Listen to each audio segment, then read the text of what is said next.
امیر حمزہ کا ایمان لانا کوئی معمولی واقعہ نہیں تھا۔ جس طرح مسلمانوں میں خوشی کی لہر دوڑ گئی تھی تو کفار کے اندر یہ خبر ایک بجلی بن کے گری، تو وہ بھی دارالندوہ میں بیٹھے اور سوچنے لگے کہ اب کیا کیا جائے۔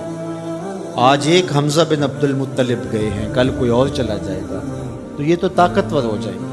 عمر بن خطاب مجلس میں موجود تھے، کہا تم قصہ چھوڑو، یہ کام میرے ذمہ رہا، میں بانی اسلام کی زندگی کا چراغ ہی بجھا دیتا ہوں۔ روز روز کا قصہ ہی تمام ہوتا ہے، تلوار حمائل کی اور ارادہ قتل سے گھر سے نکلتے ہیں، تقدیر ہنس کے کچھ اور ہی بول رہی ہے۔ سودا لینے کے لیے بازار گئے، سودا لینے کے لیے بازار گئے، ہاتھ اس کے بکے جس کے خریدار گئے۔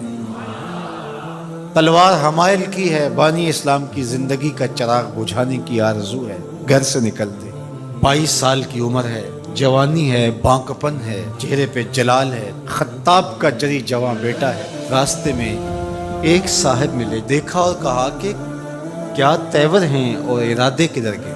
کہا چراغ اسلام بجھانے جا رہا ہوں۔ کہا اس کی روشنی تو تمہارے گھر میں بھی پہنچ گئی۔ پوچھا کیا ماجرا ہے؟ کہا تمہاری بہن فاطمہ بنت خطاب اور تمہارے بہنوئی سعید وہ بھی اس آقا کے غلام بن گئے۔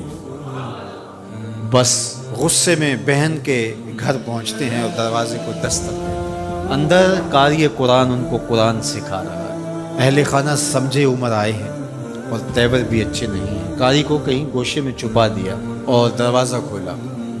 دروازہ کھولنے کی دیر تھی کہ بہن پہ ٹوٹ پڑے، مار دھاڑ شروع کر دی۔ تم سابی ہو گئی ہو، تم نے آباء و اجداد کا دین چھوڑ دیا ہے۔ مار مار کے ان کو لہو لہان کر دیتے ہیں۔ تو بہن بولتی ہے عمر سنو، تم خطاب کے بیٹے ہو نا، میں بھی خطاب کی بیٹی ہوں، میں بھی اپنے موقف سے ہٹنے والی نہیں۔ حیرت زدہ ہو جاتے ہیں کہ اس عورت کے اندر یہ بجلیاں کیسے آ گئیں۔ تو سوچنے لگے اور کہا اچھا جو تم پڑھ رہے تھے مجھے بھی سناؤ۔ کہا تمہیں پہلے غسل کرنا ہوگا۔ عمر بدن دھو رہے ہیں، میرا رب دل دھو رہا ہے۔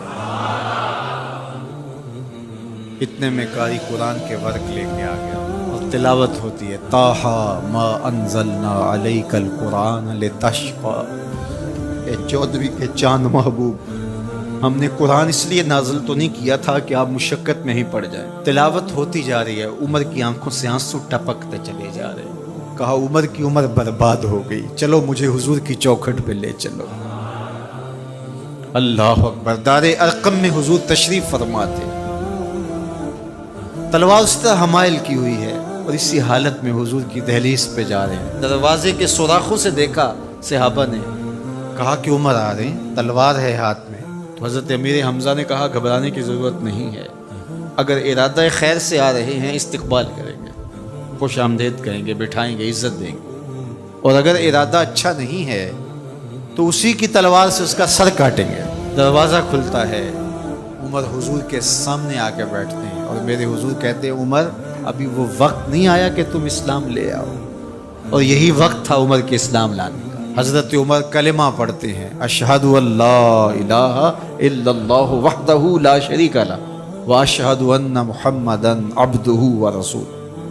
جو ہی عمر کی زبان سے کلمے کی صدا سنتے ہیں صحابہ اتنے زور سے اللہ اکبر بے ساختگی میں کہتے ہیں مکے کی گلیاں گونج اٹھتی ہیں۔ اللہ اکبر۔ اب ایمان لانے کے بعد جناب عمر حضور سے پوچھتے ہیں حضور ہم حق پہ نہیں ہیں؟ فرمایا ہم حق پہ ہیں، اللہ کا دین سچا نہیں ہے؟ کہا اللہ کا دین سچا ہے۔ کہا کہ آپ اللہ کے سچے رسول ہیں؟ فرمایا ہاں میں اللہ کا سچا رسول ہوں۔ تو کہا پھر ہم چھپ کے نمازیں کیوں پڑھیں؟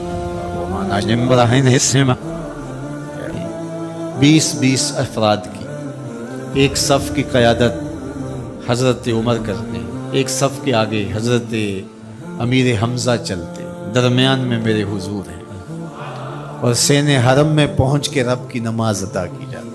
حضرت عبداللہ ابن مسعود رضی اللہ تعالیٰ عنہ فرماتے ہیں عمر کا اسلام لانا مسلمانوں کے لیے عزت کا سبب بنا، وقار کی علامت بن گیا۔